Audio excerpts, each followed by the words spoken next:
자, 이번에 볼 거는 삼국 부운동 관련된 내용을 보겠습니다. 자, 이 삼국 부운동 관련된 내용의 주가 여기 있죠. 네, 6번 한번 읽어볼게요. 자, 최씨 정권기에 발생했던 신라 부운동, 고구려 부운동, 백제 부운동을 일컫는데, 고려의 이제 하층민이 무신정걸 한 거며, 고려 왕조의 통치 질서를 부정하며 각 지역의 기반 삼아 삼국 부흥을 명분으로 봉기를 일으켰다는 점에서 역사적 의미가 있다. 자, 삼국 부운동이 실패하면서 최씨 정권기의 밀란도 수그러졌다. 이렇게 보고 있고요.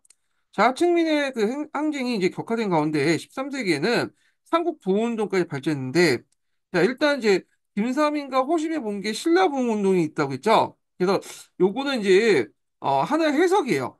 예, 그래서 여기 앞에서 이제 말한 것처럼 이지순인가요? 예, 이 사람이 이제 이렇게 해서 지원을 해줬다. 뭐 이런 식으로 해가지고 이렇게 이제 했는데, 요거는 하나의 이제 그 당시 이제 가설이고, 그 다음에 한통에서 읽은 것처럼 1202년에 동경에서 신라 부흥운동을 표방하는 봉기가 일어났고, 자, 이때 이제 이비 패자 등은 최충원 정권 스타일과 탄압을 한 거예요. 앞에서 말했지만 최치 정권은 이민을 되게 안 좋게 생각하죠. 이민을 죽이고 왔으니까. 그러니까 그 당시 경주 탄압이 상당히 심했어요. 어. 그래서 이제 신라 부흥운동을 내세워 봉기를 했다. 자, 그래서 이제 경주도정 이비는 토였으며, 초적이었던 패자는 유당 군인이자 농민이었다. 자, 이비와 패자와 봉기군은 운문과 초전의 세력과 크게 운문 초전에서 세력을 크게 펼쳤으나 기항현에서 강군에 패배했고 결국에 진압되었다. 자, 이비 패자의 봉기는 이민이 근거진 동경을 억압하는 최충원 정권의 탄압에서 저항해 그 당시 지역의 토우와 농민들이 항거했던 특징이 있다. 그래서 이 경주에서 신라 부흥운동이 왜 일어났는가? 를 이제 쓰면 이걸 쓰시면 되겠죠. 이민의 근거진 동경을 억압하려는 최충원의 정권의 탄압에 저항해 지역 토호와 농민들이 항거하는 특징을 가지고 있다. 이거 쓰시면 돼요. 자, 그래서 이제 있고, 그 다음에 1217년에 서경에서 최강수라는 인물이 있죠. 이 최강수도 외워두셔야겠죠. 싸우고 나올 수 있어. 요즘에는 뭐 인명, 지명 이렇게 이제 쓸 수 있으니까 어저께 나오면 최강수 이름 쓰다고 나올 수도 있어요. 자, 최강수가 무리를 조직해 서경에서 봉기를 일으키고 고구려 부흥 병마사를 자칭했다. 자, 최강수가 서북면 여러 성에 경문을 울려 대규모 봉기를 추진했으나 별 성과를 거두지 못했을 뿐 아니라 살해당하고 말았다. 그 다음에 이제 예전에도 한번 기출문제 나왔던 그 지도에서 나왔던 그이 누군데 담양에서 이영량 형제가 무리를 모아서 백적 도원수를 자칭하고 해양 등직을 점령해서 색을 떨쳤다. 예, 이렇게 있어요. 그래서 그 당시 이현령이 지배했던 그 내용을 이현령이 지배했던 그 지역, 그 전라도 지역이죠. 전라도 지역의 그 당시에 이제 사찰 유적들을 보면 백제 형태의 유적들이 좀 많이 나와요. 백제 계통의 사찰 유적지가 나오거든요. 예. 자, 이영애 형제는 전라도 지역의 농민과 천민을 꼬마 나주 일대에서 큰 세력을 형성했다. 그러나 전라도 지사 김경손이 이끄는 강군에 평정되었다. 그래서 이영애 형제가 김경손이 그 당시 이제 상당히 명망이 있었거든요. 그래서 요 김경수 부대가 온다니까 얘를 생포해서 우리의 뭔가 어, 지도자를 만들어야겠다 해가지고 그 밑에 있는 부하장수한테 이제 명령을 했대요. 그 김경수 공격할 때 절대 무기 쓰지 말라고. 근데 당연히 무기를 안 쓰면 질 수밖에 없죠. 몽둥이 가지고만 쓰라고 했으니까. 자, 하여튼 이현년 형제의 반란들이 있었다. 이렇게 보시면 되고요. 자, 그 다음에 이제 뭘 보시냐면 푸셈을 보겠습니다. 푸셈 3권의 106페이지 잠깐 내용 볼게요. 푸셈은 많기 때문에 그냥 여기 발췌도 그냥 중요하지 않는 부분을 넘고 그냥 넘어가면서 이제 읽겠습니다. 겹치거나 중요하지 않은 부분 대충 넘고 읽고 넘어갈게요. 예. 자, 이 무신론의 배경은 그 앞부분하고 좀 겹쳐요. 근데 여기에서는 좀 구체적으로 무신들이 어떻게 간직상인지 뭐냐면, 차별받았나? 요 내용도 있거든요. 요 내용을 볼게요. 자, 무신은 정삼품 3장까지 승진할 수 있었고, 그 이상의 승진하면 문신직이 많도록 되어 있으나, 그것은 거의 불가능했으며, 결국 무신은 2품 이상의 제사장이 될 수 없었다는 거죠. 예.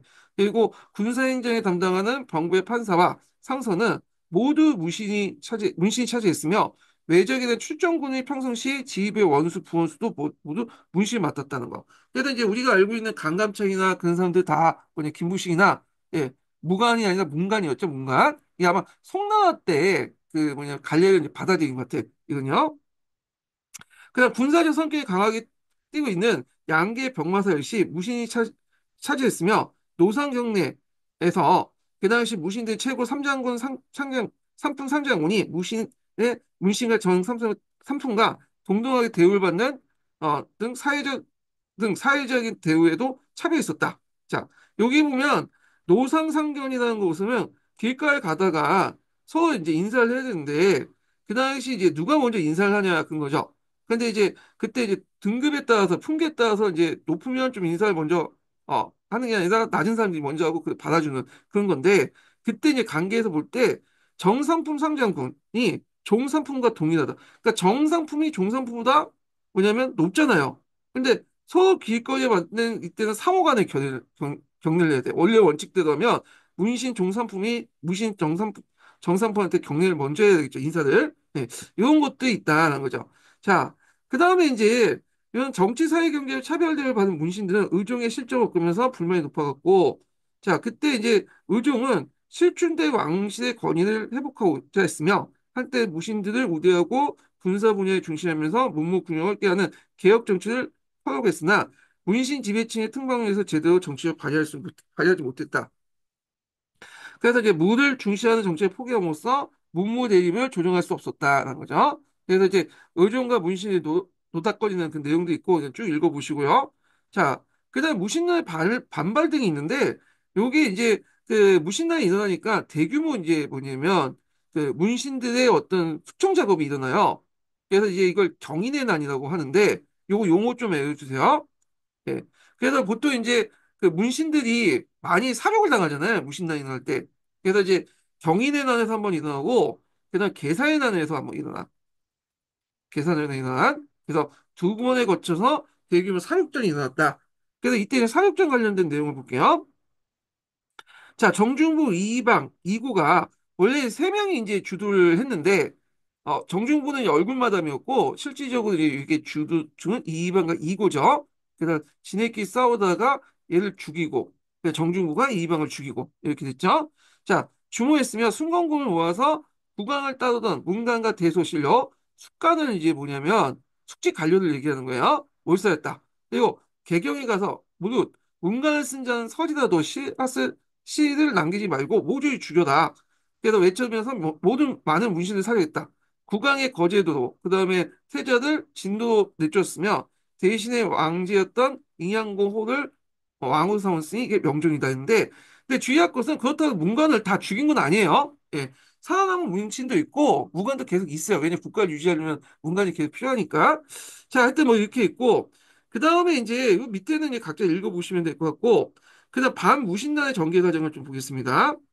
자, 무신난이 일어났던 3년, 명종 3년에 동국민 병마사였던 김보당이 무신토벌과 왕의 복위를 기도하면서 군사를 일으켰는데 김보당은 이게 처음부터 이제 뭐냐면 무신정권하고 사이가 나빴던 건 아니에요.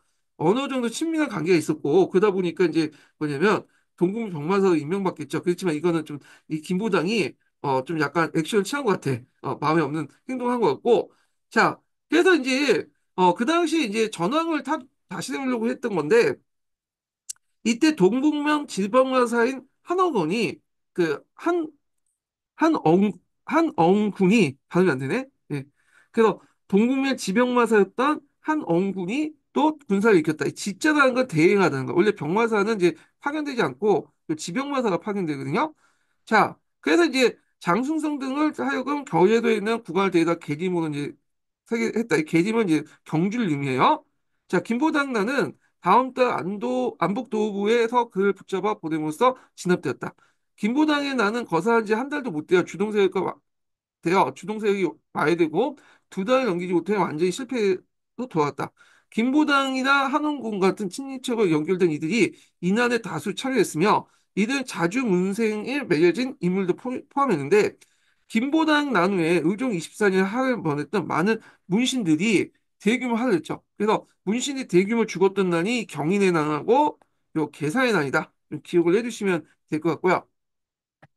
자, 밑에 이제 뭐냐면 반무신단 불교계도 일어났어요. 승려들 가운데 문신 가문 출신도 많고 그 무신단에서 많은 사람이 또 죽은 사람도 있거든요. 그 일가 친척들이. 그러다 보니까 이제 또 승려들이 예전에 또 항마권도 편성했잖아. 그래서 자체 무장령이 있어요. 그래서 고려시대는 승령도 있었어. 뭐 조선시대도 있었지만, 그래서 이제 승경들이 이렇게 반란을 일으키기도 하고, 또 임진왜란 때는 좀 뭐냐면 또 조직해갖고 외적과 이제 뭐냐 대항하기도 했거든요. 그래서 이제 이들의 이제 반란 관련된 내용인데, 그냥 각자 읽어보시고요. 자, 그 다음에 조이총이 나눠볼게요. 자, 서경수 조이총은 정중부의 이방의 토벌을 목표로 군사를 일으켰다. 이 김포당의 난과 좀 성격이 달라요. 자, 이거는 뭐냐면 조일총 같은 거 앞에 나온 것처럼 문신이거든요. 문신. 그 무인 정권에 대한 저항에 대해서 같았다.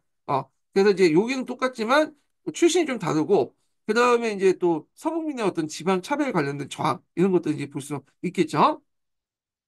자, 그래서 이제 요 밑에 이제 무신 정권의 의의가 있어요. 그러니까 이게 시대 구분에 따라서 이제 얘기를 하는데 보통 고려 시대를 나눌 때, 그러니까 이분법적으로 나누면 고려 시대를 고려 정기와 후기로 나누는데 그 계기가 됐던 선이 뭐냐면 이 무인 정권이야. 그래서 이들은 이제 무신의 계기도 문벌 귀족 체제도 종말을 보였으며 그들과 연결됐던 불교 세력도 상당히 타격을 받았다.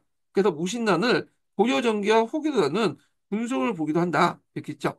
요 밑에 이제 사료들이 있는데 이 사료들도 좀 읽어보세요. 예, 눈에 발려주시는 것도 좋겠습니다. 되게 많죠. 그래서 역사는 이게 하도 하도 너무 많아. 이게 너무 많거든요. 그래서 이게 진짜 끊임없이 공부를 해야 돼. 그냥 한 사람이 모든 그 지역이나 모든 역사를 커버할 수 없을 만큼 물리적으로 이제 불가능한 부분이 많죠. 이게 역사 같은 경우에는. 그래서 근데 좀 그래요. 예. 근데 이걸 감안해서 좀 시험을 내주시면 되겠는데, 이 말은 뭐냐면, 나올 수 있는 부분만 좀, 나왔으면 좋겠는데, 뭐 이게 이제 좀 또라이라고 하는지 모르겠지만 하여튼 그런 교수님들이 와가지고 자기가 관심 있는 데만 내니까 관심 있는 부분만 내니까 문제가 생기는 것 같은데 하도 하면서 예, 좀 약간 그 부분에서 좀 지쳐요 여기서 하여튼 돼 있고 무신진정의 집정의 교체 부분인데 이거 권력 그 다툼 되니까 이제 앞에 했던 거 내용이거든요. 건너뛰고 최초는 이제 봉사 10조를 볼게요. 봉사 10조. 자, 앞에서 이제 제가 봉사 10조에 대해서 잠깐 언급을 했어요. 봉사 10조 또는 시무 10조라고 해요. 시무하고 봉사는 동일한 말이거든요. 그래서 뭐 시무 28조, 봉사 28조 그러잖아요. 어떤 사안에 대해서 대책을 올리는 거 이런 것들을 이제 그 얘기한 건데 자, 최충원이 봉사 10조를 올렸던 이유가 앞에서 얘기한 것처럼 뭐 때문에요? 그 당시 최충원이 권력을 장악하면서 정당성을 좀 마련할 필요가 있죠. 정치적 정당성을. 그리고 농민 반란들이 너무 많기 때문에 이들을 이제 진압하는 것보다는 좀 무마시킬 필요가 있어. 그래서 정치적 제스처로서 이제 신문 10조를 뭐냐면 명종한테 올렸는데 실제로 지켜진 건 별로 없어요. 그냥 이거는 이제 일종의 정치적인 어떤 제스처였다. 이렇게 보시면 되는데 자, 하여튼 최충원은 집권한 뒤 봉사 10조를 냈는데 당시 정치, 사회, 경제 여러 가지 문제를 지적하고 개혁할 걸 주장했다. 그래서 이런 걸 통해서 정변의 정당성을 인정받으려고 했다. 예, 최씨 정권 최충원이 누구야? 이희민을 죽이고 나서 국보에 올린 거예요. 명종한테. 자, 그는 정권의 장애가 되는 무인들 가차없이 몰아세웠고, 심지어는 정변을 이끌었던 동생 최충성과도 이제, 최충성이 이제 그, 자기 딸을 태자비로 이제 뭐냐면 보내려다가 이게 이제 왕실하고 좀 갈등이 있고 하니까 최충이 이제 말렸죠. 그렇지만 무시하고 보내려니까 최충원이 최충성을 이제 공격하면서 싸움이 시작하죠. 그래서 죽게 되죠. 자, 그리고 반대하는 사원 세력을 제압하고 농민, 천민의 항쟁을 가혹하게 진압하며 했으며 필요할 때 국왕도 교체했다는 거죠. 예. 근데 이제 이 최충원도 권력을 차지하니까 일단 이들도 이제 임시 전환이 명문가고 또 왕실과 혼인했어. 그러니까 역대 그 전에 그 뭐냐 무위 집정자들이 어떻게 왕실과 혼인해갖고 자신의 좀 가격을 올리려고 했는데 다 실패했잖아. 심지어 자기 동생이었던 최충소마저도 이제 좀 약간 태잡이 자기 딸 태잡이도 해주려고 했지만 실패했죠. 근데 그렇게 반대했던 인간이 왕실과 혼인한 거야. 최충수가 이제 여기 태자비로 가는 거, 태자비로 가는 걸 이제 반대했던 인물이. 자, 하여튼 그 자손들 명망과 혼인시키면서 지인을 안정시키고 권력의 정당성을 다지고자 했다. 자, 그 최초원 이후 무인 집정의 자리는 최후, 최양, 최희까지 차로 계승됐고, 자, 최후 때 이제 누가 쳐들었죠? 몽골족이 쳐들었죠.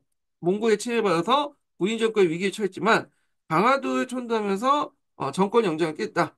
그 밑에 이제 뭐, 김준, 이명 있는데 이건 나중에 얘기하고요. 이건 저 시간에 있으니까 넘어가고요. 자, 그 다음에 넘어가서 문무만 혼란간 이제 건데, 그 다음에 무인 정권기 때는 이제 그 무인들이 권력을 장악했잖아요. 그래서 이제 그 무반지까지 진출하게 되고 재산까지 하게 돼 무인들이. 그리고 거꾸로 문반들도 뭐냐면 그 무인지 그 진출하게 되거든요. 그래서 문무반제가 운영이 혼란이 생기고 다시 혼용하는 그 제도가 등장해요. 그래서 그 사례가 쭉 나와 있는데 요거 그냥 읽어보세요. 그냥 넘어갈게요. 예.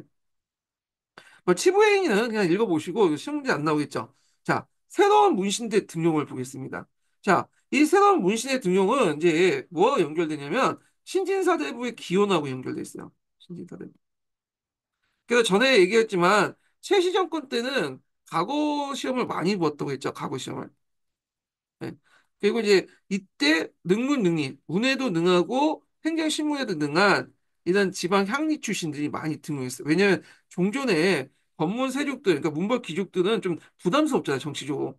그래서 이들을 이제 많이 등용했고, 이들의 기원이 이제 뭐냐면, 그걸 기원해서 신진사대부들이 나중에 나타나는데, 물론 이제 그 원말 때 신진사대부들과 우리가 말하는 신진사대부, 아, 요때 신진사대부라고 하는 기원이 되는 그 지방 향리 출신의 그 신진세력들은 좀 차이는 있어요. 그렇지만 요걸 기원해가지고 나중에 우리가 생각하는 원말이라는 건 이제 고려 말대죠. 예, 제가 말 잘못했는데 고려 말대 그 신흥 유신들과 결탁해가지고 뭐냐면 조선이나 세운 신진사대부에 어떤 기원이 됐다. 물론 그 과정 속에서 이제 큰 계기가 됐던 게 또 충무왕 때 또 그 있는데 요건 나중에 좀 얘기할게요. 하여튼 기원이 됐던 게 이제 이때 등장하게 됐다. 이렇게 보시면 돼요.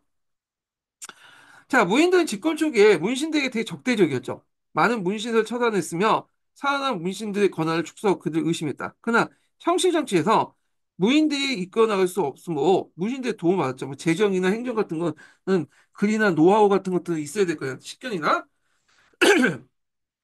자, 그래서 무인 정권 전체 함대 문신을 적극적으로 이용됐고 그래서 이제 무인 집권기에는 이전 시기보다 과거제를 더욱 활발하게 운영되어 많은 인사들을 등용했다.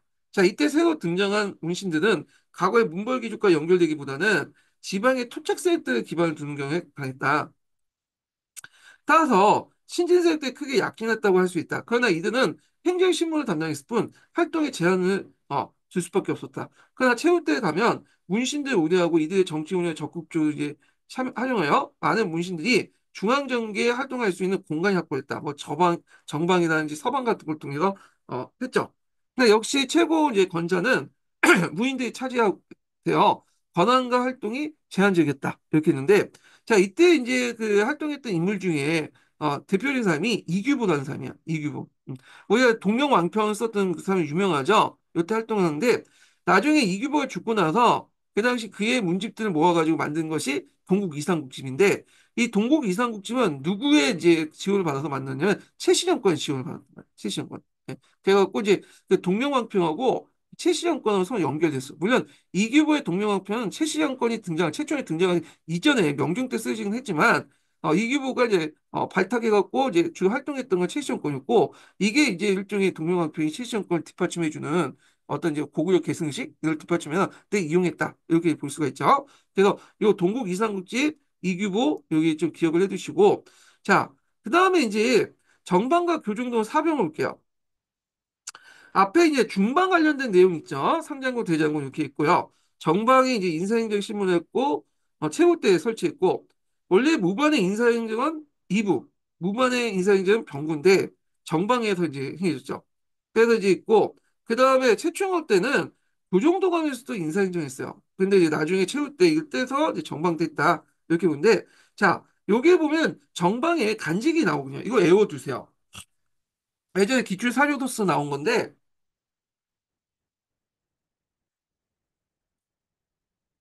여기 보면 이제 정방의 구성원들이 나오고 이 정방 구성원 나오고 나서 이게 무슨 기구냐 물어본 적 있어. 예, 그래서 이 정방 구성원들 간직들을 이제 보면 아 이건 정방이구나 네, 이렇게 보시면 되는데 이 정방 구성원들 보면 앞에 이제 정색이 붙어. 네, 정색. 아마 이게 인사권과 관련되는 것 같은데 그 정색 승선, 그다음에 정색 소경, 그다음 정색 서재 이런 종식 간직이 있었다. 이렇게 보시면 되고.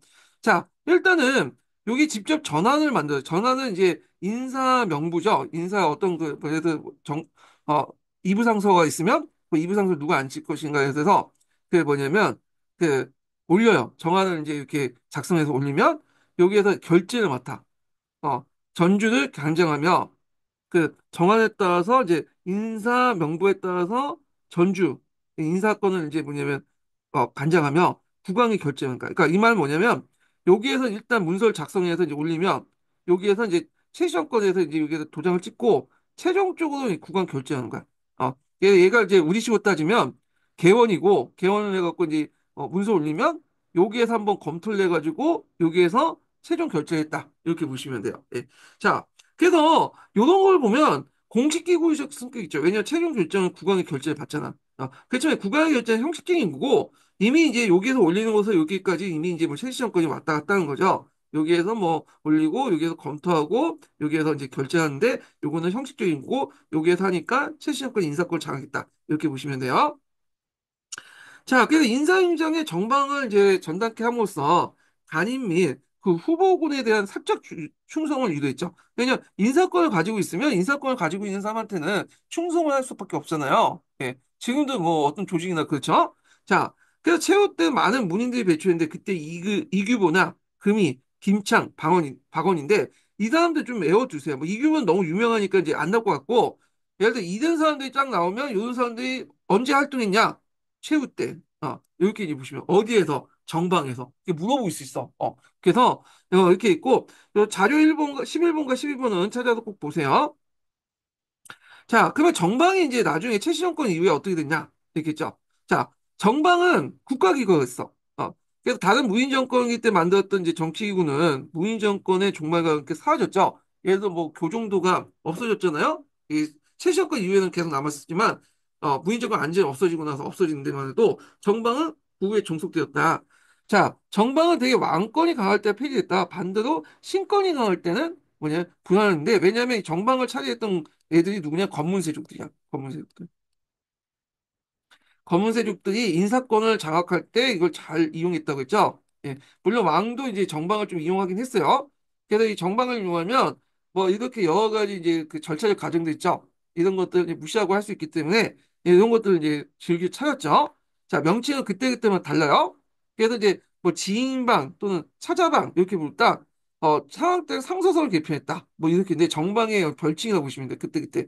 뭐 어렵게 나오면 차왕 때 이름이 뭐냐 이렇게 물어볼 수 있죠. 완전히 이게 공무원식으로. 그러니까 이건 뭐 틀려주면 되는 거고. 예. 자, 정방위에도 새로 이제 창출된 기구로서 교정도감, 서방등이 있는데 교정도감은 최총을 설치됐는데 인사 재무에 관한 거는 물론 비를 규칙하는 검찰관 있고, 그 다음에 장관은 교정별감이고요. 자, 그 다음에 이제 무인 집정에서 불을 설치를 하고 있는데, 개불을 이제 설치를 한 거죠. 그래서 최충원 때 진강부, 최후 때 진양부, 김준이나 해양부, 이렇게였어요. 그 앞에 이제 최양이나 최희 때는, 부 설치를 허락해 주는데, 거절했어. 이거는. 그래서 하여튼 이렇게 있고, 그래서 교정도감은 무인집권제 부에 소속할 가능성이 높다. 왜냐하면 개부의 권한은 뭐냐면 간청을 독자로 열 수 있는 권한이기 때문에 교정도감은 여기 그 뭐냐면 진강 그 부에 속했다 이렇게 볼 수가 있다는 거죠. 예. 자, 그 다음에 이제 넘어가서 도방 관련된 내용이 있죠. 그건 아까쯤 했으니까 넘어가고, 그 다음에 마별초, 야별초는 아까쯤 이제 했죠. 어, 그리고 이제, 이렇게 있고, 잠깐만요. 마별초, 야별초는 아까쯤 한 게 아니라 야별초만 한 거죠. 마별초 관련된 내용이 있대요. 자, 마별초는 기병으로 구성된 특수부대요. 그래서 이 사적인 군사 기반 강화 위에도 의장대 역할을 했다. 그래서 집정자 최 씨의 어떤 권위를 가시하는 정치적 기능을 했다. 지금도 그렇지만 뭐 저기 중국이나 북한이나 러시아 같은 경우는 군사 포획을 자주 하잖아. 이게 뭐냐면 이게 이걸 통해서 권력자의 어떤 권위를 강화시켜주는 측면이 있잖아요. 그래서 이제 이런 것도 했다.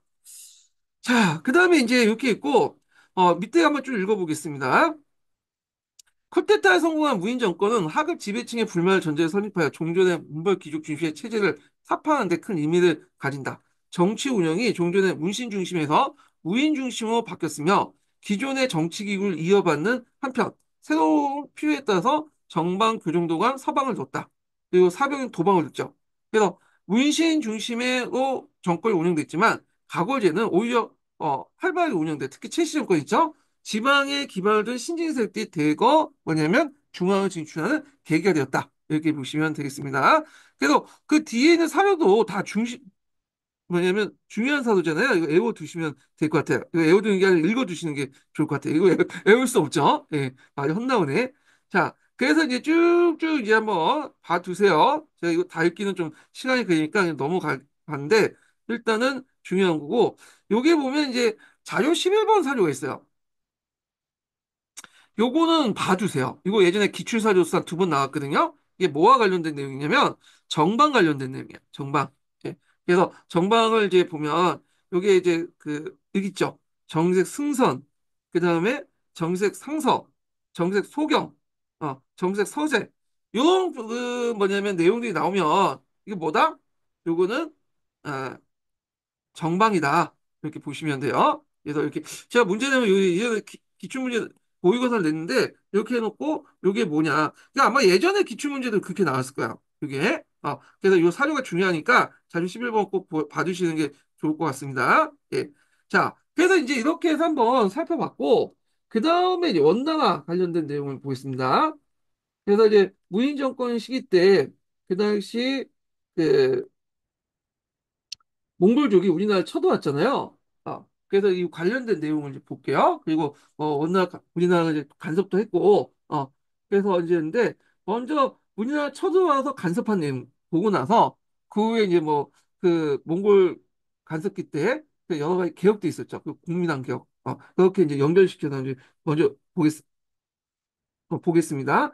그래서 먼저 이제 볼게요. 그냥 몽골 침략 관련된 내용을 한 통에서 읽고 신민왕국사 그다음에 각 심푸sem에서 이제 이렇게 차례를 읽어볼게요. 자, 한국사 통론 219페이지 펴보세요. 219페이지. 자, 몽골에 대한 항쟁인데 몽고는 잘못된 표현이잖아요. 요즘에는 몽골이라고 하죠. 예. 그래서 몽족의 노예라는 뜻이기 때문에 몽골이라고 쓰죠. 요즘 몽골인민공화국 하는데 예전 책이기 때문에 하여튼 그렇고 자 내용을 보겠습니다.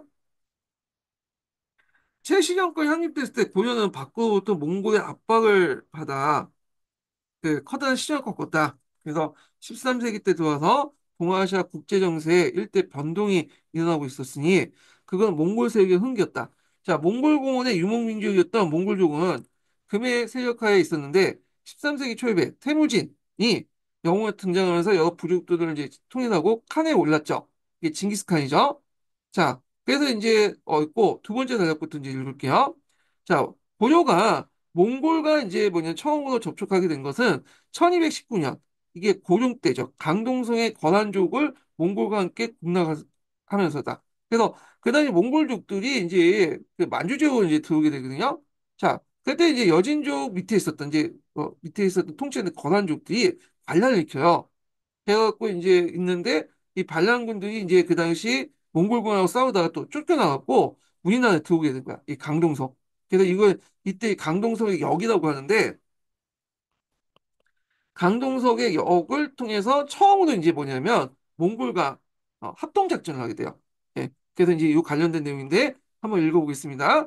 자, 요가 멸망 후에 건한족은 금에 복속하였다가 금이 세력해지자 독립하였지만 이번에는 몽골에 쫓겨 고려 영토에 밀려와 고려군의 공격을 받고 강동석에 갇혀 있었다. 자, 이것은 고려와 몽골이 협공하여 파멸시킨 것이다. 자, 이때 이제 몽골하고 그 당시 이제 고려 정부는 형제의 맹을 맺게 돼요. 예. 그리고 나서 그 형한테 세패를 갖다 바쳐라. 이렇게 이제 욕을 하게 되죠. 예. 자, 하여튼 몽골은 거란을 토벌한 후 고려에 대해서 큰 은혜나 베푼 듯이 너희들 아니었으면 내가 어떻게 되냐. 거전주의 올 때 우리가 이제 이렇게 쫓아냈으니까 우리한테 은혜를 받은 거 아니냐. 자, 그러면서 가대한 공물, 세패를 요구하게 되는데, 자, 이때 이제 너무 세패를 요구하다 보니까 불만이 생길 수밖에 없겠죠. 고려 정부 내에서. 근데 이제 때마치 1221년에 그 당시 이제 그 사진을 봤던 저고요. 여기 제고요인데 저고요라고 이제 보통 얘기하죠. 하여튼 저고요가 그 당시 몽골 황태에 지시하여 가중한 공을 요구할 뿐만 아니라 그 태도가 오만불수해서 고려의 군신들의 분노를 샀는데 이때 이 저고요가 저 제고요가 아니라 저고요예요. 고유. 이게 층마다 이제 이름이 이제 옮겼는데 이게 몽골식 발음인가? 하여튼 저구요, 저고요 이렇게 하는 저고요, 네, 저고요, 저고요인데 이게 표현이 모르겠어요. 이게 몽골식 발음을 갖다 적었는지 모르겠는데 한자는 그대로 저고요지 저고요. 이게 정확한 거죠? 이게 좀 익숙하지 않아. 네. 자, 하여튼 저고요가 1225년에 그 고려 왔다가 돌아가는 길에 압록강 부근에서 누군가에 의해서 피살된 사건이 나요. 예. 그래서 누군가에 의해서 피살됐다는 건 정확히 몰라. 누가 죽였는지. 예. 자, 하여튼 이게 사건의 진상을 제대로 조사해야 되는데 몽골은 이를 트집잡아 이제 고려를 침입했어요. 이것도 7년 뒤에 침입했어요. 이 사건이 일어나고 나서 7년 뒤에, 6년 뒤죠. 6년 뒤에 쳐든 거야. 그 중간에 그 당시 이제 몽골 안에서 여러 가지 이제 뭐냐 왕위 계승, 칸 계승이 일어나고 있었거든요. 그래서 정치 혼란 때문에 잠깐 있다가 어느 정도 수습되고 나서 이제 쳐들어오게 되죠. 예. 그래서 몽골이 우리나라를 쳐들어온 것은 오고타이 칸 때부터 쳐들어온 같다 이렇게 보시면 돼요. 예. 그래서 이제 오고타이 칸 때부터 쿠베란 칸까지 이게 쭉 연결되잖아요. 이게 몽골에 관련돼서. 그래서 우리나라 처음 쳐들어올 때는 어떤 형태였냐면 일단은 이제 정복을 목적으로 쳐든 게 아니야 우리나라는. 그 당시 이제 중국이 원나라가 원나라 그 당시 몽골이었죠. 몽골족들은 이제 그 당시 금을 치고 있었어요. 금 또는 뒤에 남송을 쳤죠. 나중에 뒤에는 그래서 남송이나 금을 한번 칠 때마다 후방을 안정시키기 위해서 한번 이제 친 거야. 그래서 그러다 보니 정복전 성격보다는 그 당시에는 약탈적 성격이 있어요. 약탈적.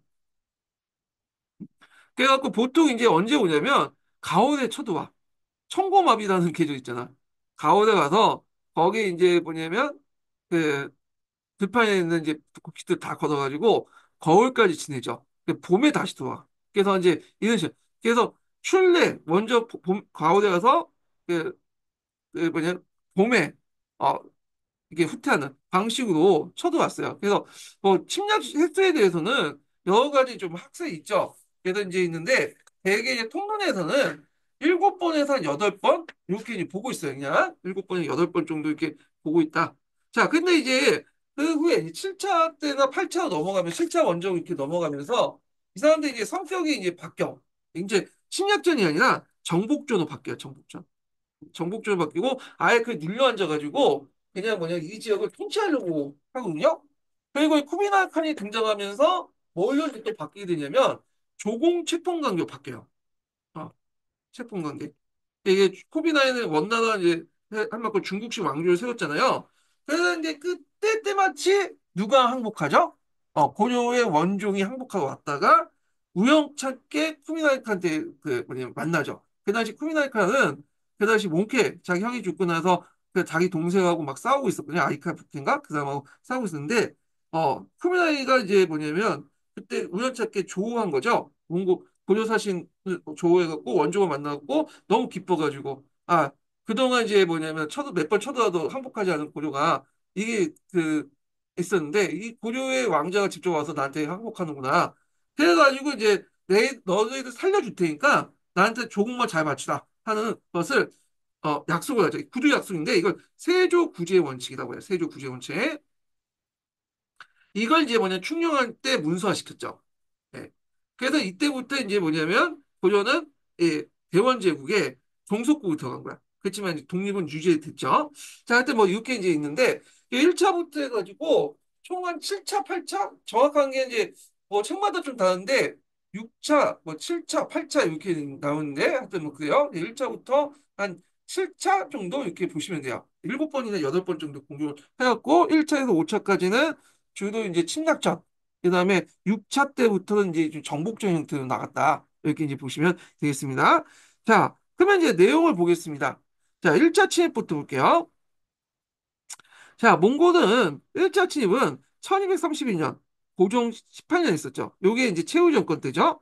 몽골의 장군이었던 사리타이가 대군의 입국과 압록강을 건너서 북계 여러 성을 함락을 시켰는데요. 자, 그때 이제 끝까지 개겼던 곳이 뭐냐면 그 박서의 기주성이야. 기주성. 그래서 그때 이제 박서가 기주성에서 열심히 항쟁했죠. 그리고 이제 수도가 포위되자 그 당시 하위를 청하게 됐고 이에 이제 몽골군이 서북변에 다루가치를 설치하면서 철수했다. 이렇게 보시면 돼요. 이게 1차 침입이야. 자, 그러나 이제 몽골과 고려에 대해서 더욱 무리한 조공을 요구하니까 고려에 파견된 몽골과의 항투가 심해요. 바로같이죠. 자, 고려 군신대 분노가 고조되었어요. 분노가. 자, 그래가지고 결국에는 최후 정권이 단호한 항쟁을 할 걸 결의하고 수도를 어디로 옮기냐면 개경에서 강화도 옮겨요. 예. 그리고 이제 1232년에 강화도로 도읍 옮겨 항목태도를 이제 분행했다. 자, 이때 이제 몽고는 2차 침입을 단행하면서 개경을 지나 한강 남쪽까지 공격하고 사리타이가 천인성에서 지금 용인이죠.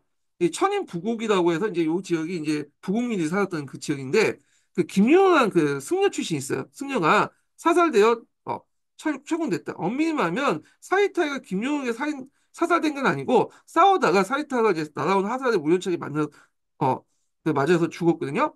그래서 김여우가 그때 이제 큰 공을 받고 그 후에 이제 뭐냐 승리에서 벗어나서 이제 장군이 됐죠.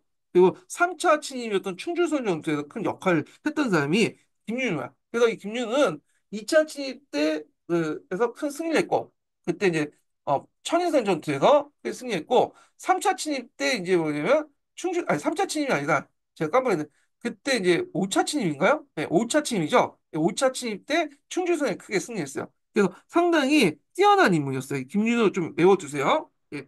그래서 2차와 5차 때 크게 승리했다. 2차 천인성, 그다음 5차 충주성. 음. 그래서 이제 있고, 자, 그대에도 몽골군이 계속하여, 1259년 강화 매질 때가 여러 차례 침입했다. 그래서 이제 보통 한 7차, 8차 이렇게 침입했어요. 예, 학자마다 좀 견해가 다르긴 해요. 여러 번 했는데, 그때 이제 몽골군이 쳐들어오니까 강화도에 있었던 그 당시 최씨 정권의 대응은 뭐냐? 최씨 정권이 이제 기반이 됐던 권력 그 군대가 뭐예요? 도방, 삼별초잖아요. 근데 이런 부대들 핵심 부대들은 어 대몽 그 항쟁에 지원하지 않았어. 물론 가끔씩 지원하겠는데 대부분 자기를 이제 보호하도록 이렇게 놔뒀고 지금 김정은과 비슷해. 그리고 저도 이제 뭐냐면 지방군들, 일반 농민들, 그다음에 천민들 초군들 이런 사람들이 뭐냐면 몽골과 싸웠죠. 최시영 거는 뭘 하냐면 그냥 방호별감을 파견해요. 방호별감. 그러니까 각지에 이제 몽골군이 싸우면서 획득한 이 노하우도 있을 거예요. 전투 기술 이런 것들을 이제 알려주고 방호별감 정도 파견하고 그다음에 또 뭐냐면 삼성 입보 정책이다. 삼성 해도 입보 정책이라는데 산성이나 해도 바다도 그냥 성어 가라. 그 정도야. 어. 그러니까 손 놓고 있었다고 보시면 돼요. 예. 자, 그래서 처음에는 이렇게 이제 끝까지 항쟁했던 사람도 보니까 이 최신거 얘네들이 도와주지도 않고 얘네들이 이제 강화도에 앉으면서 팅까팅까 놀기만 하고 그러다 보니까 실망하게 되죠. 그러면서 이제 뭐냐 6차 때부터는 이제 조금씩 지방민들이 뭐냐면 몽골 쪽에 갔다 그 붙게 돼요. 그래서 그 당시 뭐 저쪽 항일 때에서는 타천이나 조이 같은 사람이 반란을 일으켜서 쌍성총무함을 설립하고 그죠? 그래서 이제 이런 식으로 해갖고 이제 떨어져 나갔다 이렇게 보시면 될 것 같습니다. 자, 그럼 내용을 볼게요. 자, 이렇게 오랫동안 거쳐서 이제 몽골군의 침입에 대표되었지만 고려인의 끈질긴 항쟁을 계속하여 북도를 소화했다. 자, 강력한 방문 정책을 견지했던 최씨 정권이 바다 건너 강화도에 꿋꿋이 항쟁을 치고 요건 너무 최씨 정권에 대해서 좋게 설명하는데 최근에는 그렇게 적혀 있지 않아요. 예. 자, 하여튼 육지에서는 일반 민중의 침략군에 대응해서 용감히 싸움으로써 몽골을 격퇴할 수 있었다. 특히 무신 여권은 농민들 말고 산성과 해도로 입보하도록 한다. 그러니까 산성 해도 입보 정책이라는데 자 그리고 방호별관 같은 걸 이제 파견해서 군사 지휘하거나 뭐 싸우는 방법을 알려줬던 그 정도죠. 자, 그래서 이 기지 정책을 썼으므로 이들 농민은 이 기지를 중심으로 집단의 농사를 지면서 싸워서 항쟁의 주체가 되었다. 자, 그러나 항문전의 변화를 초래하게 된 큰 사건이 일어났으니 그것은 항전을 고수해왔던 최씨의 붕괴였다. 1258년 최희가 문신 이명과 그 다음에 이제 그 아니, 문신 이명이 아니라 유경이죠, 유경? 이거 잘못 적었는데. 자, 유경과 김준, 그래서 이제 김인우인데 등에서 재고다자 이때 이제 재고다할 때 유경이 큰 하락을 했다고 해요. 여기는. 그래서 앞에 이제 이명하고 연결돼 갖고 이제 쓴 것 같아. 그냥 제대로 보고 좀 찾아보시지. 네. 유경 관련된 내용이고. 자, 제거단의 강압파 문신대 주장했다 이듬해 몽고와 하이대 성립된 거다. 그러나 최시대 정권을 무너뜨린 김준이 유격을 거세함으로 수속 교정불감이 되어 무신 정치가 계속되고 몽고의 강화에 반대했는데 자 이때 이제 김준이 살해당하죠. 그리고 나서 이면이 이제 뭐냐면 집권하게 되는데 원래 이면은 고종의 밀지를 받고 이제 뭐냐 김준을 살해한 거 돼 있어요. 근데 이 사람이 집권하자마자 친문 정치에 썼던 원종을 이제 폐하고요. 그리고 왕제였던 그 동생 안경공 창을 내세웠어요. 6개월 동안 통치했다군요. 근데 이때 이제 몽골의 압력을 꼭 복귀시키지 않을 수 없었다. 예, 그 얘기에 대해서 얘기했죠. 그래서 원종은 쿠비나를 만나고 있었잖아요. 예, 그래서 이제 이런 거 연결시켜서 보시면 되고 이때 원종이 패할 때 충녕왕이 쿠비나에 입주하고 있었어요. 그래서 이제 그때 이제 충녕이 입주하고 돌아온 게 압록강 건너가니까 어떤 사람이 와가지고 건너서 안 된다. 지금 쿠데타가 일어나서 원종이 패하고 왕제 안경공 창이 어, 있다. 집권했다니까 이 소식을 들은 충녕이 이제 뭐냐면 안 되겠다 해가지고 다시 쿠미나에 가서 이 사실을 알렸죠. 그러니까 쿠미나이 대노해가지고 내가 책봉한 인물인데 왜 네 마음대로 패해 하면서 원종을 다시 복귀하려니까 이때 이제 이면이 깽깽하면서 다시 이제 원종을 복귀시켰고요. 그리고 이제 쿠미나이 원종한테 너와 집 좁아서 이제 한번 이 사건에 대해서 보고를 해라. 그래서 왔더니 원종이 이제 그 사실을 알렸죠. 그러니까 쿠미나이 안 되겠다 해서 원종한테 군대를 붙여주고 나서 여기 이제 뭐냐 이면적을 쳐 하면서 그 과정에서 이 지방 세력들이 탈락해서 원종한테 붙었잖아요. 예, 그 과정들 앞에 얘기했죠. 예. 자, 이명이 죽은 후에 그의 아들 이명호도 반몽정책을 고수했고 1270년 국왕이 몽고에 세웠고 몽고에서 귀국하면서 강화도에서 출국하면서 개경을 한도할 걸 명했는데 그는 이를 거부하고 재앙전에 결의했으나 반대파에 의해서 필사를 함으로써 무신 정권이 종식되고 이에 따라 오랜 항쟁도 끝나게 됐다. 자, 이제 고조는 왕정이 복구되고 개경을 한도했지만 아직 몽고에 대한 반항은 끝인 것은 아니었다. 무신 정권의 무력 기반으로 항공조에 선도가 됐던 삼별초가 개경한도에 반대하고 반란을 일으켰던 것이다. 그래서 이때 이제 삼별초가 그 반대했던 이유가 뭐냐면 이들이 돌아가려고 했는데 다시 이제 왕 밑에 들어가려고 했는데 이게 이제 살생부가 작성됐다는 이제 소문이 들었어요. 삼별초 같은 게 최시정권 밑에 있었잖아요. 그래서 삼별초의 일부는 왕권에 붙어가지고 쿠데타를 통해서 뭐냐면 그 이 이명우 정권을 이제 뭐냐면 몰아내는 데 큰 공을 했지만 대부분 그렇지 못했거든요. 그러니까 이거 잘못하면 돌아갔다가 이제 강화도 갔다가 강화에서 나왔다가는 죽을 수 있겠다 해가지고 어, 안 되겠다 해서 따져 나온 거죠. 그리고 나서 진도로 가서 뭐냐면 고려 왕족을 세워가지고 이제 새로운 또 뭐냐면 그 최시영 고려 왕족을 만들었잖아요. 자, 하여튼 이렇게 되니까 자, 1270년 추종 명령에 내리자 개경한도가 이제 몽고에 대한 항복을 의미한다고 해요. 배중순이 이끄는 그 삼별초는 강화도에서 승하온을 왕을 옹립하고 몽골 세력의 등을 업은 원종의 개경 정부에 반기를 뒀다. 자, 이들은 장기적으로 펴기 위해서 진도로 내려가 남부 지방을 지배했고 한때 이제 이들이 뭐냐면 그 경상도 전라도 일대를 다 장악했다고 해요. 해안가를. 그래갖고 거기에 이제 정부가 오는 좋은 손 같은 것도 약탈하고 그랬다고 하거든요. 자, 그래서 이제 그 있고 요 진도에 있는 진도에 있는 고려 정부와 관련돼서 예전에 하면 시험문이 나왔죠. 이게 뭐냐면 고려첩장 불신 조제예요. 고려첩장 불신. 이게 첩장이라는 것은 뭐냐면 그 고려첩장이라는 건 뭐냐면 고려 외교 문서예요. 첩장은. 그래서 그 당시에 감학보다 막부였어요.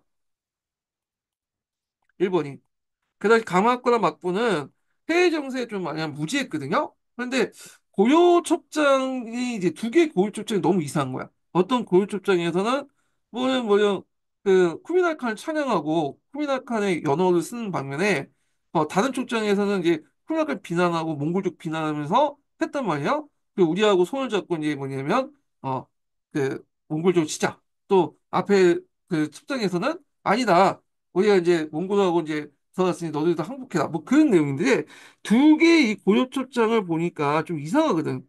그래갖고 그거에 대해서 이제 비교한 그 이상한 점을 비교한 메모를 적었어. 이게 분심 조조야. 그 메모장이 한동안 잊혀졌다가 나중에 발견이 되죠. 그래서 이 고유초장 불신조조 관련된 내용이 예전에 한번 기출문제 나왔어요. 개경정부와 그 당시 진도 강화정부 관련된 내용. 예. 그래서 개경정부는 가마쿠라 막부에게 항복하라고 이제 보낸 거고, 진도의 개경정부는 우리 공수동맹 맺어서 완난을 치자. 이렇게 이제 했던 거죠. 예. 그래서 이제 요 내용들이 있는데 여기는 자세히 설명 안 됐고 이게 주에 있나? 어, 주에 있어. 고렵철장에 어떤 외교 문서가 있는데 이건 다른 책에서 좀 보겠습니다. 예. 그래서 이제 두 개의 뭐냐면 문서가 있었다. 다른 문서. 이게 예전에 시험문제 나왔고요. 그 우리 역사에서 가보면 고렵철장 불신주조 관련된 내용이 있어요. 그거 한번 나올 것 같아. 예전에 한번 기출문제 나왔거든요. 자, 하여튼 고려와 몽골의 연합군의 토벌로 진도가 함락되자 그 일부는 김통종의 지휘 아래 제주도 옮겨서 항쟁을 계속하다가 1273년에 결국 진압되었다. 자, 이때 이제 그 삼별주군은 중앙으로 가는 조선을 이제 붙잡아 조선이라는 건 좋은 선을 말하는 거예요. 붙잡아 세미를 곡물로 탈취하고 남부의 넓은 지방을 점령하여 몽골군을 습격하면서 한때 일본과 협력을 요구하는 외교 문서를 보내기도 하였으나 몽골군과 정부군의 협동군으로 좌절되고 말았던 것이다. 이렇게 있고요. 이때라는 게 이게 뭐 제주도에 있을 때인지 진도에 있을 때인지 정확히 안 나있네. 자, 그래서 이제 요 내용도 좀 기억해 두시고 요 외교문서 관련된 내용 요게 예전에 기출문에 나왔다는 거 기억을 해 두시면 될 것 같습니다. 자, 그래서 이제 이렇게 해서 한번 봤고요. 원래 교과서부터 이제 읽고 넘어갔어야 되는데 건너뛸게요. 이뭐 읽어봤자 뭐 볼 의미가 없는 것 같아 이거는. 예, 좀 내용이 별로 부실해. 음. 자, 이렇게 있고 잠깐만요.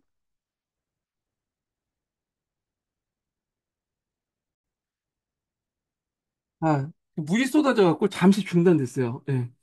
그래서 일단 이렇게 해서 한 통 한번 읽어봤고요. 그러면 이제 차례대로 이제 시민왕국사 관련된 내용을 이제 볼게요. 아니, 시민왕국사 보기 전에 여기에서 끝내는 게 낫겠다. 이렇게 있고 원의 간섭기. 여기서 끝내는 게 낫겠다. 시민왕국사 이렇게 시민왕국사 원의 간섭기 간섭에서 친일 관련된 시민왕국사를 보겠습니다. 자, 시민왕국사 몇 페이지 펴보냐면요. 252페이지 펴보세요. 252페이지. 자, 요거 하기 전에 두 번째 인증번호 알려드리겠습니다. 두 번째 인증번호는 51번이에요. 두 번째 인증번호 51번입니다. 자, 1206년에 징기스칸이 건국한 몽골 제국은 정복 전쟁을 벌이며 세계 정세를 뒤흔들었다. 자, 고려는 최후가 집권했던 1232년에 처음 몽골의 침입이 있는 후부터 1259년 강화가 논의될 때까지 장기간 맞서 싸웠다. 자, 몽골의 전쟁이 끝난 뒤에 고려는 국가를 유지했으나 전쟁 전과 비교해 볼 때 커다란 이제 뭐냐면 변화를 겪게 되었다. 이렇게 있죠. 그래서 여기 보시면 알겠지만 간단하게만 설명을 하고 있어요. 여기는 이제 내용이 상당히 이제 부실한 것 같거든요. 그래서 뭐 침략 과정이나 이런 것들이 안 나와 있어. 예. 그래서 이 시민한국사 읽어보면 먼저 빠진 부분이 있긴 있는데 근데 이제 여기에서는 간략하게 나오긴 하는데 잠깐 이제 그 부분을 따로 설명한 부분이 있어요. 그래서 이거는 지금 뒤로 넘어갈게요. 여기. 쭉 넘어가면 여기 있는데 몽골과의 정쟁 관련된 내용은 여기에다 설명했거든요. 같이 설명했으면 되는데 시민한국사는 여기에다 또 타로 편제해갖고 설명을 하고 있어요. 이게 푸셈도 설명도 마찬가지거든요. 그래서 이 앞부분은 간략하게 설명돼 있고 뒷부분은 이제 뭐냐면 구체적으로 설명된 부분이 있는데 요게 몇 페이지냐면 275페이지 펴보세요. 여기가 이제 설명 부분이에요. 예. 자, 몽골의 성장과 제1차 여몽 전쟁을 보겠습니다. 아까 침에 이제 간동성의 역 있죠? 요거와 연결해서 보시면 돼요. 자, 13세기 초반 몽골 총원에서 태무진이 등장해 여러 부족을 통일하고 징기스칸을 초대되었다. 그는 서한을 정복하고 그 다음에 이제 호소마누가 세운 동진국을 복속시켰다. 이렇게 했는데 서한은 이제 탕고트족인데 정복했다보다는 항복을 받아냈다. 이렇게 이제 정확한 말이죠. 왜냐면 서아가 이때 항복하고 나서 계속 또 그냥 반항하고 반항하고 하다가 나중에 이제 오고타이 칸 때 와서 완전히 정복되잖아요. 정복이라는 말은 좀 그런 것 같아. 항복했다. 이런 게 훨씬 더 맞은 것 같은데.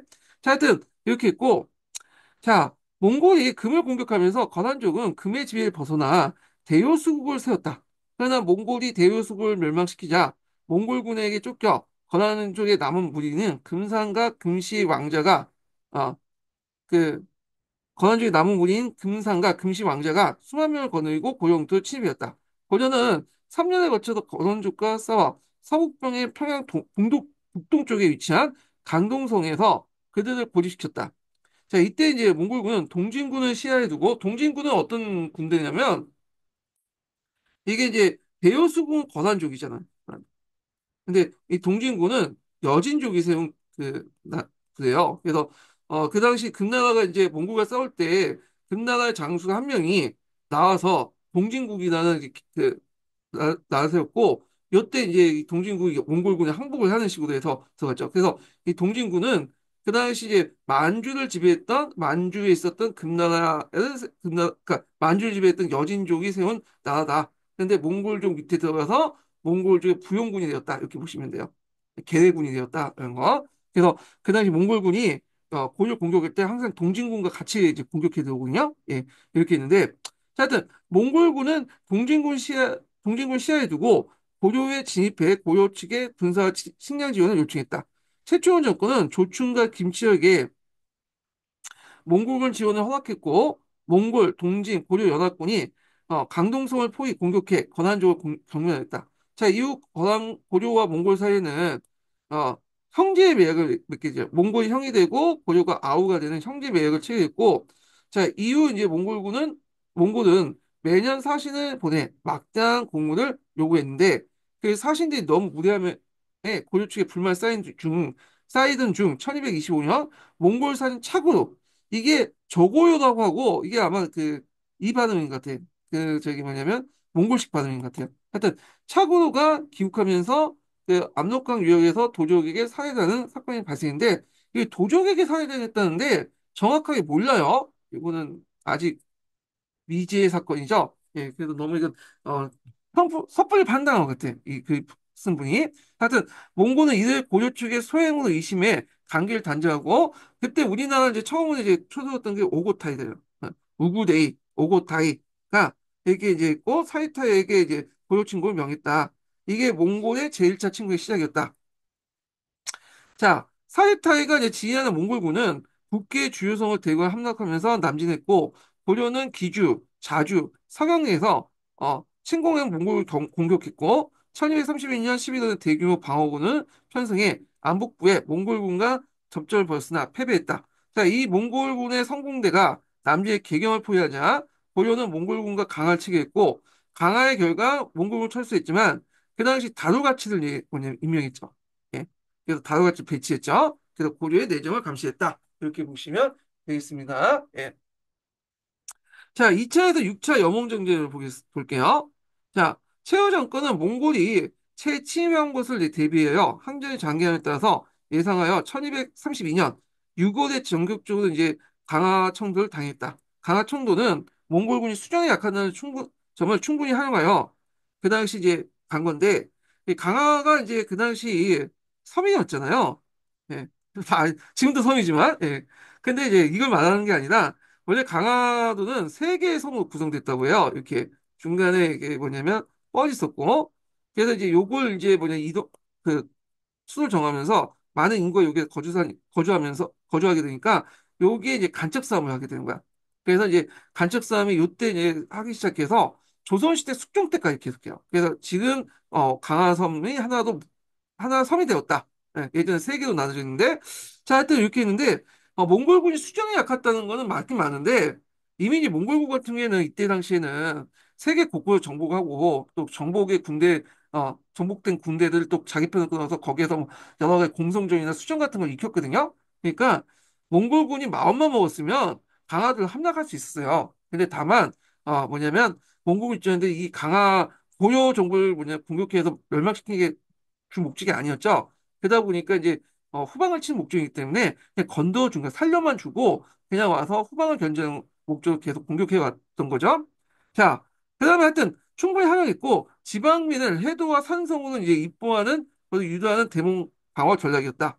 자, 몽골은 강화천도를 적대행위로 간주하고 1232년에 제2차 침공을 감행했다. 몽골군은 강화를 공격하지 않았으나 대구 부인사에 소장된 초조대장경이 이때 이제 불사르는 등 전국 각지에 큰 피해를 입었다.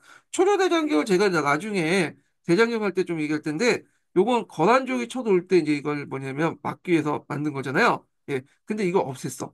예. 그래서 이 초조대장경을 다시 만든 게 뭐냐면 다시 만들었다 제주 대장경이라고 하죠. 아, 그래서 부처님의 힘을 통해 몽골족을 이제 쳐부셔달라고 해서 최시정권 주도를 했던 건데, 요게 8만 대장경이잖아요. 예. 이거는 나중에 좀 할 때, 다시 뒤에 문화사 할 때 좀 하고요. 자, 같은 해 12월, 몽골군은 천인선에 공격하다가 원수 사이타가 승려 김효유에 사살되었다. 이에 몽골군의 전의를 상실하고 철수했다. 이게 2차 침입이죠. 자, 1235년 몽골은 개경한도 국왕 친주를 요구하면서 향푸를 원수 삼아서 고려를 세 번째로 공격했다.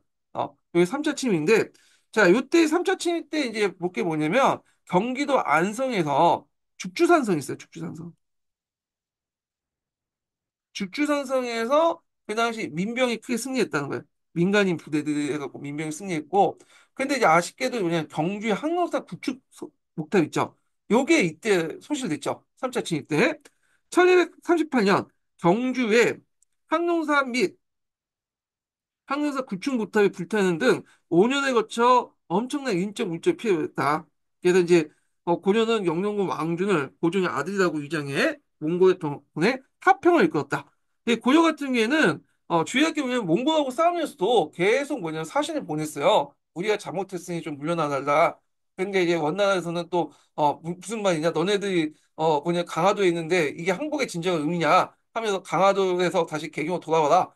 옥신각신했거든요. 그래서 그때 이제 뭐 원나라 사신들이 강화도 왔다 갔다 했어요. 싸우면서 그렇게 이제 외교적 교섭도 했는데 이때 이제 타협한 게 이거야. 그냥 그래갖고 이제 이렇게 있고 자 그다음 4차 침입을 보겠습니다. 자 4차 침입은 이제 아무간이 했는데 그때 이제 1254년 애구가 이끈 고려의 군대가 쳐들어왔다. 뭐 이렇게 있고요. 자 근데 이제 이때는 그 암호간에 침입했지만 정종 키우가 죽음을 키우 때문에 키우가 죽었거든요. 오고타에 죽고 나서 오고타 아들이 키우예요. 근데 이 사람이 죽었기 때문에 이제 고조에 철수했죠. 예, 내부 사정으로. 자, 5차 침입 같은 경우에는 충주상성 방호별감. 방호별감은 아까쯤 얘기했죠. 고려 후기 때 외적의 침입을 받기 위해서 산성 등 요지의 임시 파견 관리를 많이 한다. 예. 자, 하여튼 김유호와 그 다음에 입보민의 분전에 몽골을 격퇴했다. 이 춘주상성 이 전투는 상당히 유명하죠. 예, 김용호 좀 외워두시고요. 이때 이제 내걸었던 게 뭐냐면 그 당시 그 김용호가 민병과의 간로들을 이제 뭐냐면 부추기 위해서 간로를 이끌고 이제 승전했는데 김용호가 노비문서를 이제 불태우면서 간로들이 열심히 싸우면 이 노비문서를 이제 그러니까 노비문서 불태우면서 너희들 이제 끝까지 지키면 이제 양민은 시켜주겠다 해가지고 분전을 시켰다고 하잖아요. 분전을 이제 돕았다고 했죠. 자, 하여튼 이렇게 있고 자, 그다음 몽골은 이제 6차 침입에서 자리타이를 이제 주도하되 1259년까지 지속됐다. 1254년 한 해에만 몽골군이 붙잡힌 포는 몽골의 붙잡힌 포는 20만이 넘었다는 기록이 있을 정도. 당시 이제 뭐냐면 몽골군이 고려는 엄청난 인적 피해를 이제 입었다는데 자 이때부터 이제 조금씩 약탈전이 아니라 뭘로 바뀌기 시작하냐면 정복전으로 바뀌어요. 돌아가지 않고 한 곳에 정착하면서 그냥 살기 시작해요. 그래서 이때 이제 몽골 쪽에 많은 민들이 붙기 시작해. 예. 그래갖고 이제 북방에서 특히 그때 이제 쌍성 총관부나 뭐 동령부나 이렇게 이제 뭐냐 세우기 시작했는데 만들어지기 시작했는데 그때 이제 그 내용이고요. 자, 하여튼 그 후에도 뭐 7차, 8차 있는데 요거는 이제 중요한 거니까 넘어가고 여기는 뭐 6차까지만 기술돼 있어요. 예. 자, 하여튼 이렇게 있는데 자, 고려는 몽골의 1차 침공 당시에는 안북본 전투에서 몽골을 패한 후에 대규모 방어전을 치르지 않았다. 그 대신에 내륙의 험한 산가, 그 다음에 바다 섬에 민을 피난시키고 몽골군의 예복을 피하는 삼성 입보와 해도 입보 방어전을 세웠다. 요거 외워 두셔야겠죠? 오히려 벌초군. 벌초군이라는 거는 뭐냐면 우리가 삼별초만 생각을 하는데 삼별초는 별초군의 한 종류예요. 별초라는 건 따로 뽑은 특수한 군대라는 거야. 그래서 여러 장정 중에 좀 신체 능력이 건장하고 있는 사람들 별초 뽑아갖고 싸웠다. 그러니까 삼별초가 그 뽑아갖고 삼별초 싸웠다는 게 아니라 지방군 중에 괜찮은 그 별초군들 있죠. 뽑아갖고 싸웠다는 거예요. 그래서 몽골군을 기습한 유격전을 펼쳤다. 임시도 강화에서는 외성과 내성을 썼고 중성을 이제 어, 축초해 삼성 방어체제를 갖췄다. 자, 그래서 이제 상성과 성의 별종을 파견하여 이뽀민과 함께 대북항쟁을 펼쳐놨다. 그래서 요때 그 별초라는 것은 잘못 생각은 삼별초의 의미가 아니라는 거죠. 예. 삼별초가 파견한 게 한두 건 정도인가? 밖에 없고 대부분 이때 별초군은 그 뭐냐 지방에서 특별한 부대를 만든다 여기 파견했다는 거야. 특수군 따로 뽑은 특별대, 특공대 뭐 이런 의미예요. 별초군은. 예. 자, 그래서 이제 있고 미네 뭐 대항쟁 같은 경우에 대몽항쟁은 각자 보시고 요건 좀 보셔야 되겠네. 천인성 전투는 좀 보셔야 돼요. 천인성. 그 교과서에 나오거든요. 그래서 1232년에 12월 천인성에서 김유와 천인 부공민 하작으로 몽골의 주력 부대를 뭐냐 물리칠 수 있었고 충주성 산성 전투에서 김유하고 시절에 산성을 입보했던 하층민이 치열한 공방전 끝에 예쿠가 이끄는 몽골을 물리쳤다. 그래서 이제 앞에서 얘기했지 김유가 노비 문서를 불살면서 하층민의 자발적인 분전을 유도했다 이렇게 있는데 그래서 이제 여기에서 볼 수 있듯이 그 당시에 그 노비들이나 그다음에 부국민들이 항쟁에 주도를 했다는 거야. 네. 그래서 이걸 통해서 이제 정부부터 항쟁 공로로서 이들을 양민화 시켜주는 정책을 했거든요. 그러니까 이것도 일종의 신분 해방 투쟁 이런 성격이 있어요. 그래서 있고 자 그다음에 이제 이렇게 있고 강화와 개경 한도 관련된 내용인데 좀 보겠습니다. 자, 몽골과의 전쟁으로 고려의 국토 대부분 황폐해졌고, 고려는 막대한 인적, 물적 손실을 입었다. 그리고 몽골은 집요하게 국왕의 친조와 개경한도를 요구했다.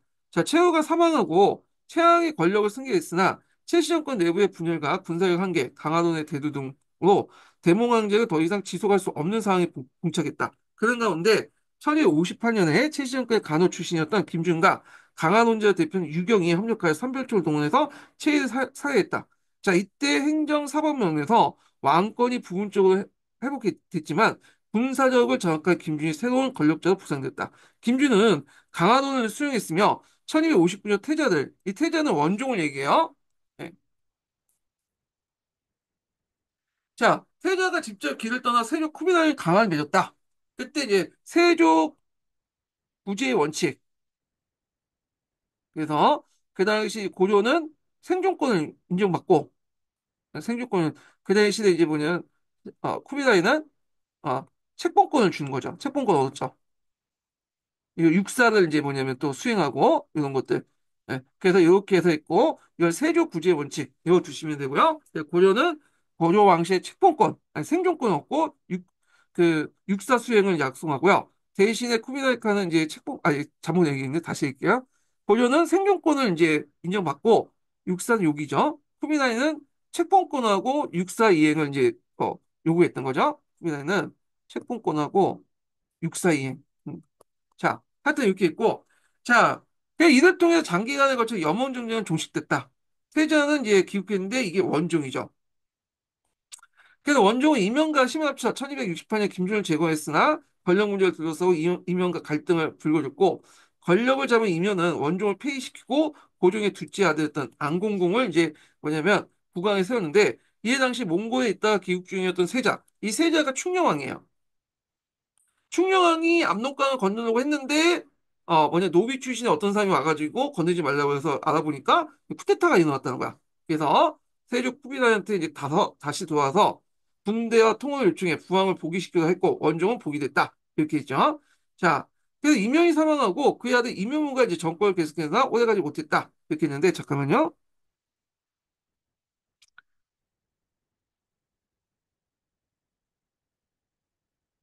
그게 있고. 자, 그 다음에 1270년 임유가 정권이 붕괴되고 원종을 중시한 고려정부 조정은 개경한도를 단행했고, 이는 곧 무신 정권의 종말을 의미했다. 자, 이는 고려의 정치는 몽고의 영향을 강하게 받았다. 이렇게 했는데, 여기에서 사실관계가 좀 확인이 됐기는 세조는 후베나에게 군대와 통월 요청에 부항을 복위시키자 했고 원종은 이제 복위했다는데 통원 요청은 이게 이제 그 당시인 건가? 이게 좀 그러네. 왜냐면 제가 나중에 조사를 좀 해볼게요. 이게 제가 알기로는 요때 한 게 아니라 나중에 이제 원종이 어 가고 충녕한 예, 원종이 보이는데 원종이 얘기한 걸로 알고 있거든요. 세조가 다시 돌아서 세조 쿠비라에게 군대와 통월 요청에 부항을 복위시키려 했고 원종인데 요 사실은 이제 뭐냐면 원종이 이제 나중에 그 친조하다고 이제 쿠비나를 가요. 그러니까 이면 정권 당시에. 그래서 뭐냐면 군대와 통원 요청을 한 건 그때 당시는 알고 있어요. 원종이 다시 이제 복위하고 나서 친조를 하게 되는데 이때 요청한 걸로 돼 있는데 이거는 충녕왕이 요청한 걸로 돼 있거든요. 근데 약간 그래요. 제가 읽다가 좀 그랬는데 요건 제가 사실관계를 좀 확인하고 좀 올려놓을게요. 팩트 체크만 가끔씩 읽다가 그좀 틀린 내용이 있어. 좀 가끔씩. 예. 근데 요거는 사실관계를 좀 확인해 보겠습니다. 자. 요거는 충녕왕이 아니라 그 원종이 한 얘기로 제가 알고 있는데 요건 좀 나중에 얘기할게요. 본연이 임명하고는 전혀 관련이 없는 거야. 읽다 보니까 이게 걸려. 예, 사실관계가 좀 걸리거든요. 그래서 읽다가 좀 얘기를 해드린 거고 계속 이제 보겠습니다. 어떤 분은 뭐 한 통이 되게 뭐 오류가 많다 하신 분도 있는데 저도 이제 한 통 읽다 보면 좀 오류 많은 건 좀 인정하겠거든요. 근데 그렇다고 해서 한 통만 오류가 있는 건 아니에요. 시민한국사도 좀 읽다 보면 좀 오류가 있어. 읽다 보면. 예. 자, 하여튼 그렇게 있는데 자, 어디까지 읽었죠? 예, 여기. 자, 여기부터 해서 마지막 달러부터 볼게요. 삼별초는 개경한 동안 이제 삼별초 해산을 반발해 1270년 6월에 배종승을 중심으로 봉기를 일으켰다. 그리고 승하원 왕원을 국왕을 추대하고 삼별초 정부를 수립했다. 삼별초 정부는 진도 근거 종교와 서남 해안에 세력을 터쳤고 그러나 1272년 여몽연합군의 공격에 진도가 함락되고 승하원 왕원도 죽음을 당했다. 이후 김통중이 삼별초의 세력을 이끌고 근거지 제주도 왕 공격 한파두의선이라고 하죠. 거기 옮겨서 항전했으나 끝내 영몽영화군에 공격을 진압했는데 예전에 KBS 역사 스페셜 보니까 요 또 자녀 세력들이 오키나와 갔다고 하더라고. 뭐 그냥 믿거나 말거나 그냥 한 얘기인데. 자, 그래서 이제 이렇게 해서 이제 한번 봤고요. 그 다음에 요 원나라 침입과 관련돼 가지고 포샘 자료를 좀 보겠습니다. 예. 아이고 잠깐만요. 이게 물이 쏟아져 가지고 이게 걸리네 계속. 예. 608페이지 볼게요. 608페이지. 한참 뒤에 있는 내용인데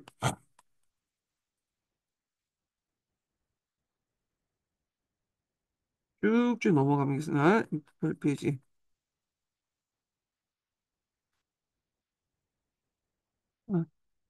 자, 여기 몽골 침입 관련된 내용인데요.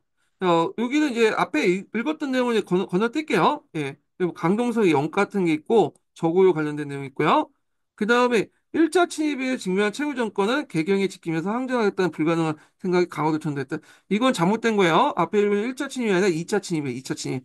요거 제가 팩트체크방에 이제 올려놨거든요. 그래서 2차 침입 관련된 내용이에요. 자, 그 다음에 최씨 정권의 이제 반응, 몽골 침입에 대응 관련된 내용인데, 두 번째는 거죠. 방호별감을 파견해서, 침입 예상 지역에 대한 방어를 강화했고, 그 다음 미르월건, 산성이나 성호를 넣어서 몽골군의 공격을 맞섰다.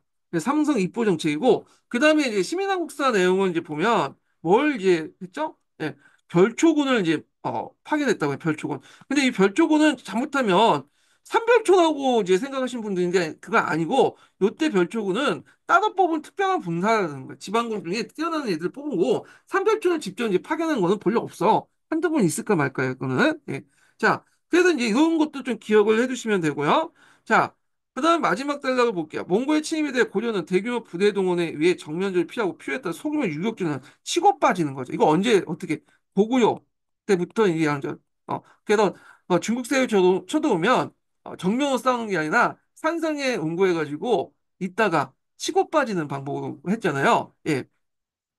자, 또 한편으로는 이제 외교적 노력도 같이 했어요. 앞에 나왔지만 싸우면서도 또 강화 정부에 또 뭐 몽골 사신이 와갖고 또 외교도 하고 뭐냐면 또 격한 토론도 하고 협상도 하고 그랬어요. 자, 그래서 몽골군의 철수를 외교적 노력 달성하고자 했다. 자, 최시영과 이란 소극적 대체로 인해 전투의 대부분 간인의 지원 없이 비정규군의 민의 자력을 수행했다. 최시영 거는 그냥 손 놓고 간 거예요. 앞에 이제 요 정도만 하고, 그래서 이제 이렇게 했고, 그러다 보니 피해가 엄청났고, 그 다음에 이제, 그러나 전국 곳곳에 몽골군의 침략에 물리친 전투가 수없이 전개되었다. 그 내용도 있고요. 자, 그 다음에 넘어가서, 여기 뭐 보니까, 항공사 사탁 관련된 내용이 있네요. 불타 없앤 거 3차 진입 관련된 내용이 있고요.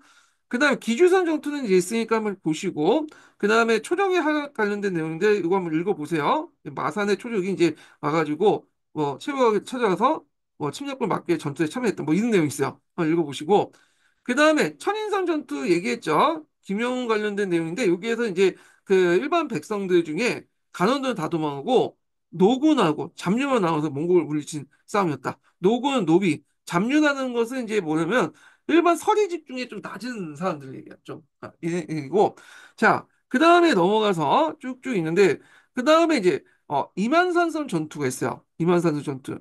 그래서 요거 이만산성 전투도 되게 유명한 전투긴 한데 한번 읽어보세요. 이것도 그냥 예. 그래서 이제 있고요. 그 다음에 또 아페도인 전투가 있어요. 요건 좀 특이한 게 뭐냐면 아페도라는 것은 이제 뭐냐면 섬이잖아요. 그래갖고 해군을 이용해서 어디를 공격하는 거야? 고조를 공격하고. 우리가 이제 생각하기는 몽골족은 뭐 수준에 약한 수군이 없는 걸 생각하는데 수군이 있어요. 몽골족도. 몽골족 본토인들은 없지만 그들이 정복하면서 이제 여러 군대들 통합하는 과정에서 그 항복민들이 많을 거예요. 항복한 군대들. 그러니까 그 군대를 내세워서 또 공격하기 때문에 얘네도 자체 수군이 있었다. 이렇게 보시면 돼요. 그래서 몽골족들이 마음만 먹었으면 강화도를 점령할 수 있어요. 근데 강화도를 직접 공격하지 않았던 이유가 앞에서 얘기했던 주 목적이 아니었던 거예요. 점령 자체가. 또 괜히 공격했다. 또 일본하고 남송하고 고려 간의 어떤 연합작전이 이제 형성돼서 뭐냐면 그 대몽 항쟁 전선이 형성된 걸 막기 위한 것도 있고 하여튼 복잡한데 이때 이제 아페도인 전투에서 이제 있었고 여기에 눈여겨볼 게 뭐냐면 대포를 사용했다는 거예요. 대포. 예, 그 당시 몽골 군들이 대포를 가지고 있었잖아요. 화약을 해갖고 쟁겨가지고 포를 쏘는 건데, 이 몽골군이 사용한 게 아니라, 여기 보시면 알겠지만, 아페인들, 고려인들이 사 대포. 그러니까 이때 대포를 우리가 하양무늬 생각하는 게 아니라, 여기 대포는 큰 돌을 이렇게 해갖고 이렇게 떡 해가지고 이렇게 공격한 거 있죠. 예, 튕겨가지고 공격하는 그런 대포야. 예. 그래서 이제 이런 것들 좀 같이 기억을 해두시고 그다음 뒤에 넘어가서 여기 보면 이제 뭐냐면 몽골족이 쳐들면서 그 당시 이제 뭐냐면 여러 개의 문화재가 이제 없어진 거 있잖아요. 부인사 소장의 대장경, 경주 항룡사 구충목탑 이런 것도 있고요. 그 다음에 이제 이건 최씨 정권에 뭐 있는 건데 뭐 특별한 대응이 없었다. 그래서 최씨 정권은 그냥 그 뭐냐면 팔짱 끼고 있었다. 이렇게 이제 보시면 될 것 같고 이건 뭐 항정론하고 강화론이 있는데 그럼 각자 읽어보시면 될 것 같아요. 자, 삼별초 항쟁을 하는데 삼별초가 본격적으로 항쟁한 건 최씨 정권이 망한 후에 이제 항쟁한 거예요. 예, 삼별초의 기원도 있는데 뭐 각자 읽어보시고 그 다음에 이제 여기부터 읽어볼게요. 예. 요게 이제 뭐냐면 그 삼별초 관련된 내용 중에 이제 한도를 하니까 삼별초 반반해갖고 이제 나왔잖아요. 요 관련된. 그래서 얘네들이 이제 여기에서 여기로 이제 갔다가 요쪽 가는 그런 상황인데 요거부터 보겠습니다. 자, 원종 11년 정부가 개경으로 한도를 단행하자 장군 배중손과 야별주 지우, 그다음 노용희 등이 강화해서 삼별초를 거느리고 반기를 섰으며 승하운 온을 추대하여 왕을 삼았다. 삼별초는 곧바로 진도 옮겨가 용장성에 궁궐을 짓고 장기적인 대몽강제를 계획했으나 일본과의 제휴를 모색했다. 요게 이제 고려초장 불신 조조라는 것에 나오죠. 이때 일본은 가마쿠라 막부예요. 가마쿠라 막부. 이것도 나올 수 있어요. 이거 무슨 막부냐? 일본의 정권은 무슨 정권이냐? 물어볼 수 있겠죠? 자, 진도는 조은로의 길목에 있었기 때문에 여기 딱 보시면 알겠지만, 그 당시 전라도 광산도 오는 것도 여기 다 올라가는 여기 딱 앞에 있었잖아요. 예. 자, 이곳을 막으면 개경 정부에 신단 타격을 줄 수 있다. 예, 진도는 일본이나 중국과 교류하는 요충지였으며, 진도 자체가 비옥한 농지를 가지고 있어 어느 정도 자급자족이 가능했다. 그리고 배후에 무인세력 기반인 호남 지방을 두고 있었다. 이렇게 보시면 되고요. 그래서 이제 이 무인세력 호남 기반 이게 아니라 이게 여기가 기반이 되는지 모르겠죠. 여기 진주가 그 당시 최씨정권의 기반이었거든요.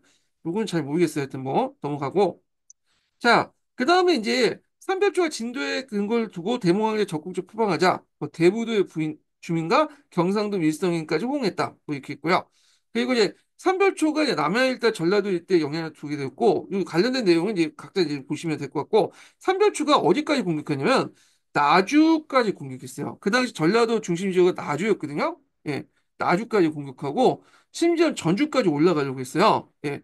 그래서 이제, 그렇지만, 그 당시 이제 나주 지역민의 저항을 실패했다. 그래서 이런 거는 삼별초에 세력할 때 저지하는 결과를 가져왔다. 이렇게 했고요. 결국에는 이제 쫓겨나서 이제 제주도 갔고, 예, 이런 내용들이 있죠. 예, 넘어갈게요. 자, 그리고 이제 제주도에 보면 항파두리 섬이 있거든요. 여기가 이제 삼별초가 만들었다고 하는데, 제가 한번 제주도 놀러 갔을 때 한번 봤어요, 요 성을. 그래서 이 정도만 이름 정도만 기억을 해두시면 될 것 같아요. 그래서 이제 제주도 마찬가지로 이제 전라도 서해안, 제주도 입구한 제주도 삼별초는 전라도 서남해안 일대의 새우벌집에서 조언을 막으면서 여러 약탈했다. 뭐 그 내용이 있고요. 그 다음에 이제 그 당시 영국연합군에서 공격받고 결국 무너졌다. 이렇게 있고요. 삼별초의 해석이 있는데 뭐 각자 보시면 될 것 같고요. 자, 그래서 이제 이렇게 해서 관련된 내용이 있습니다. 일본 정부에 관련된 내용은 뭐 다른 책에서 좀 보기도 하고요. 자, 그래서 이제 이렇게 해서 몽골 관련된 대몽 항쟁 관련된 내용을 했고 그 다음에 좀 쉬었다가 그 당시 이제 원나라 간섭기 관련된 내용을 진행을 해볼게요. 예.